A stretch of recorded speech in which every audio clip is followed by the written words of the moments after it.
Hi guys, happy Monday. Thank you so much for joining me this week. This week, I come to you from a little bit of a different environment. After everything that had been going on this past couple of months, it was time for me and my family to get away. So my brother, my daughter, and I ran away to a very small town.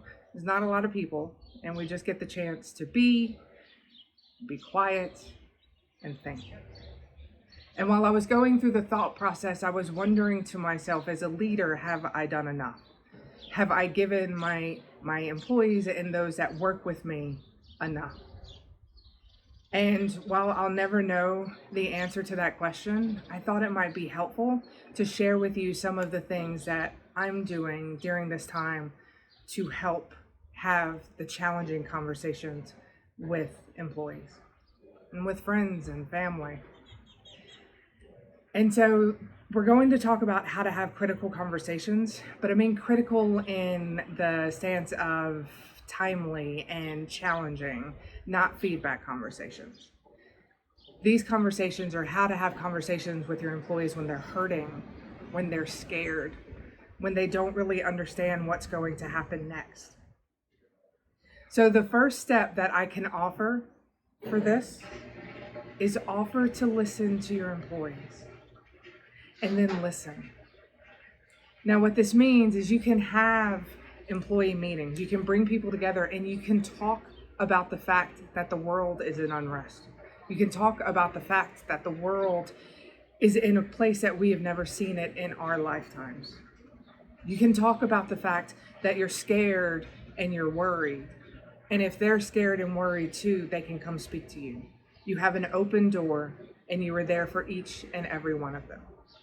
And then when they take you up on this and they come to talk to you, listen. This isn't the time to fix it, and it's not the time to share your opinion. It's the time to listen. Now, if the opportunity arises for education, then absolutely, if they're asking the questions, educate. But if they're just sharing their fears and their frustrations and their concerns about their family, just listen. At the end, if they start getting to the point where they're emotionally spent and you know that there are resources that your company can offer, talk to them, then share the resources. But let them vent their fears and frustrations.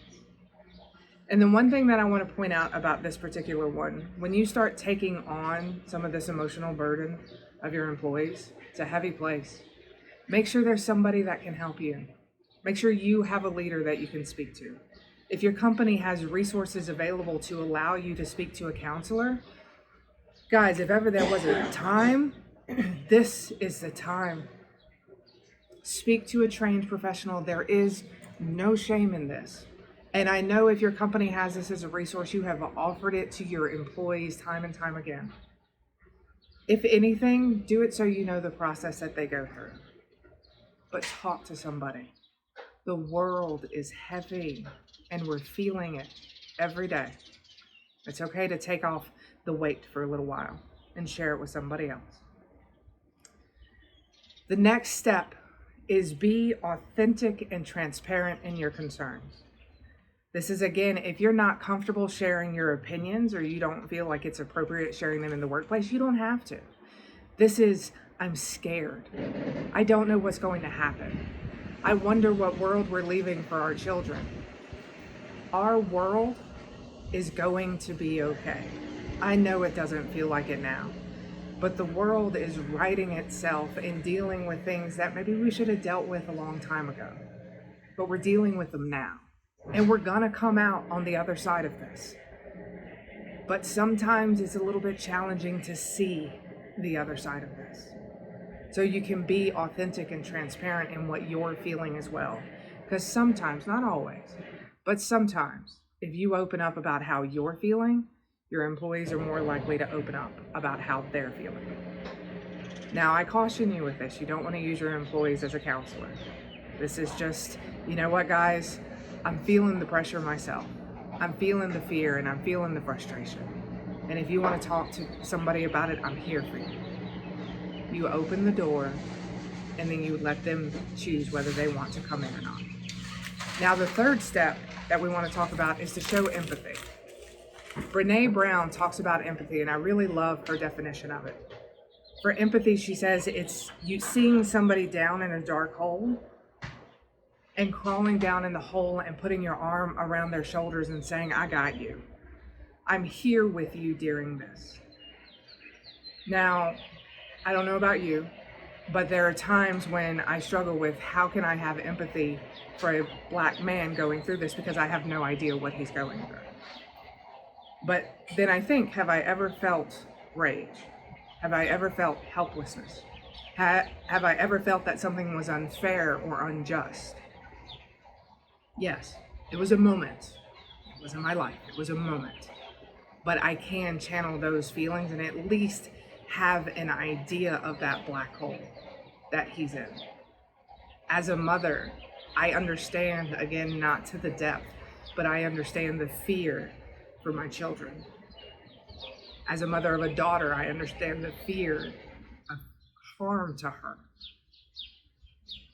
This is where you find that empathy. We all can experience a taste of what somebody else is going through.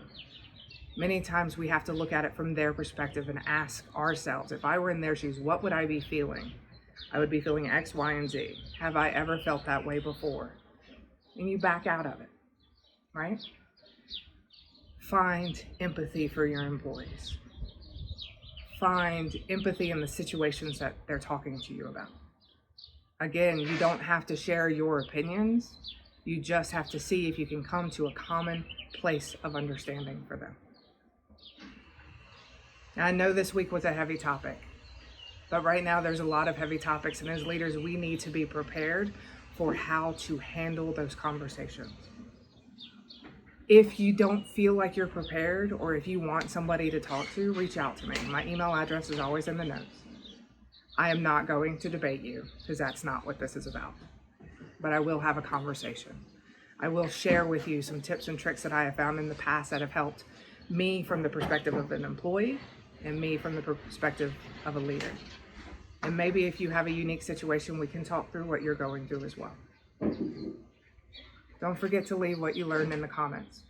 I don't know about you, but right now I'm learning more rapidly than I ever have before.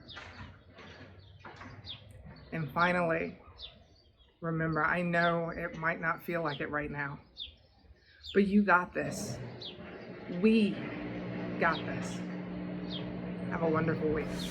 I'll see you next week.